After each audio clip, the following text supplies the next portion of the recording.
जिसकी वजह से एग्रेरियन सोसाइटी पूरी तरह से उथल-पुथल हो गई थी।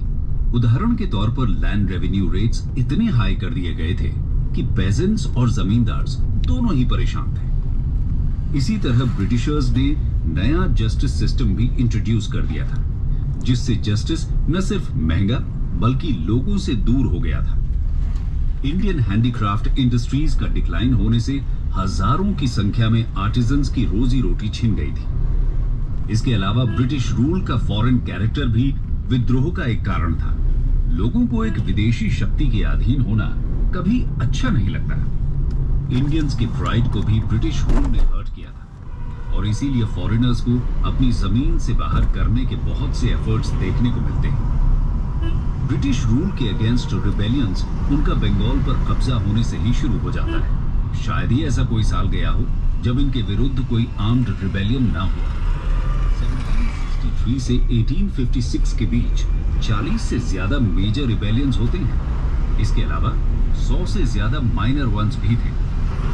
आइए अब अलग अलग रीजन्स में होने वाले सिविल रिबेलियंस के कुछ उदाहरण देखते हैं। शुरुआत करते हैं बंगाल और ईस्टर्न इंडिया से। Revolts in Bengal and eastern India. दोस्तों, ब्रिटिश ईस्ट इंडिया कंपनी ने सबसे पहले अपना रूल बंगाल में ही स्टैब्लिश किया था, इसलिए सबसे पहला विद्रोह भी यही शुरू होता है और वो था 1763 में होने वाला सन्यासी रिबेलियन। इस रिबेलियन को रिलीजियस मंक्स यानी सन्यासीज और बेदखल किए हुए जमींदार लीड कर रहे थे और इनका साथ देते हैं पेजेंट्स और नेटिव आर्मी से निकले हुए सोल्जर्स।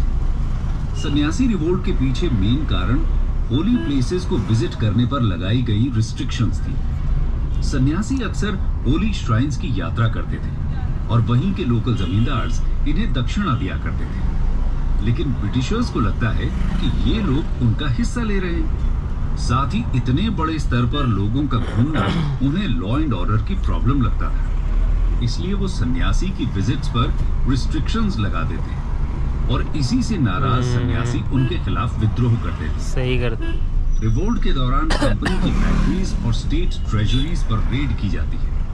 ये लोग कंपनी की आर्म्ड फोर्सेस का बहादुरी से सामना करते हैं। इनका विद्रोह 1800 तक चलता रहता है। बंकिम चंद्र चटर्जी की नॉवल आनंद मठ इसी विद्रोह पर बेस्ड है।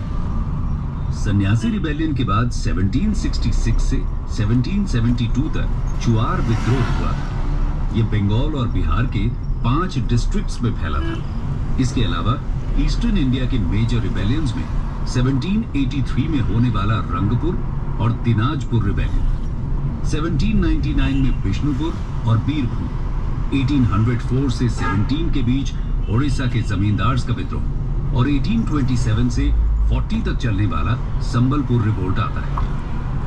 ईस्टर्न इंडिया के बाद आइए अब साउथ इंडिया की तरफ चलते हैं। रिवोल्ट्स इन south India.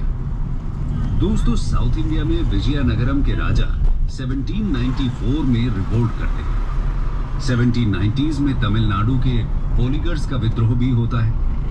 पोलिगर्स basically south India के जमींदार्स को कहा जाता है।